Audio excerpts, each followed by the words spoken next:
నిజమనేటువంటిది నిదానంగానే తేలుతుంది. నేను ఎప్పుడో చెప్పా, హైదరాబాదే ఉమ్మడి రాజధానిగా ఉంది ఆంధ్రప్రదేశ్ అని. ఇప్పుడు అందరూ ఒప్పుకుంటుంది అదే.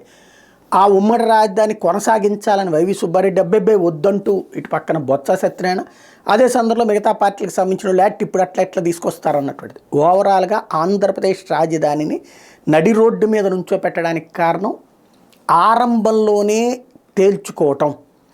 అమరావతి అనే దాన్ని ఆరంభించి ఓ 70 ఏళ్ళలో 80 ఏళ్ల తర్వాతనో ఓ మంచి నగరం కింద తయారవుతుందని కలకంటూ ఉండటమా, లేదా విశాఖపట్నం అనేటువంటి రాజధాని ఇప్పటికే ఘనంగా ఉంది కాబట్టి దాన్ని రాజధానిగా ఎంచుకుని ఓ 10-15 ఏళ్లలో డెవలప్ కావటమా, లేదు అంటే గనక మళ్ళీ హైదరాబాద్ ఉమ్మడి రాజధానిగా కొంతకాలం పాటు ఎక్స్టెండ్ చేసుకుని అప్పుడు విశాఖ, విజయవాడ, అమరావతితో ఏదో ఒకటి తేల్చుకోవడం, రేపు ఎన్నికల్లో తేల్చుకోవడం.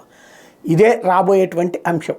అమరావతి అన్న పేరు చెప్పకుండా తెలుగుదేశం పార్టీ 2014 అధికారంలోకి వచ్చింది.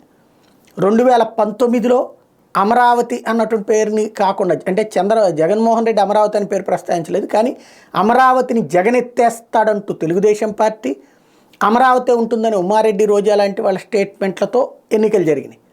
ఫైనల్గా ఎన్నికలు అయ్యాక 3 రాజధానులు అన్నటువంటి అంశం తెర మీదకి తీసుకొచ్చారు. 3 రాజధానులు అనేది ఉండదు, అది ఒక రాజధాని ఉంటుంది. ఎక్కడైతే సీఎం ఉంటారో అదే రాజధాని అని నేను చాలాసార్లు చెప్పాను. అది విశాఖపట్నం అని జగన్మోహన్ రెడ్డి ప్రిపేర్ అయ్యారు. బట్ దాన్ని ఆపడానికి సర్వశక్తులు ఒడ్డింది తెలుగుదేశం పార్టీ, అమరావతిలోనే ఉంచడానికి. ఇప్పుడు ఫైనల్గా అయితే ప్రస్తుతానికి హైదరాబాద్ రాజధాని అన్నటువంటి మరొకసారి తేలింది. అయితే ఇది ఎక్స్టెండ్ చెయ్యాలి అన్నటువంటి ఏది వైవి సుబ్బారెడ్డి స్టేట్మెంట్కి తోసిపుచ్చుతూ బొత్స సత్యనారాయణ కీలక వ్యాఖ్యలు చేశారు. దాన్ని ఎక్స్టెన్షన్ కోరుకోవట్లేదని. మరి ఇప్పుడు ఏం చేస్తారు? ఇప్పటికిప్పుడు అమరావతిని రాజధానిగా ప్రకటిస్తారా? ఇప్పటికిప్పుడు విశాఖపట్నం రాజధానిగా ప్రకటిస్తారా?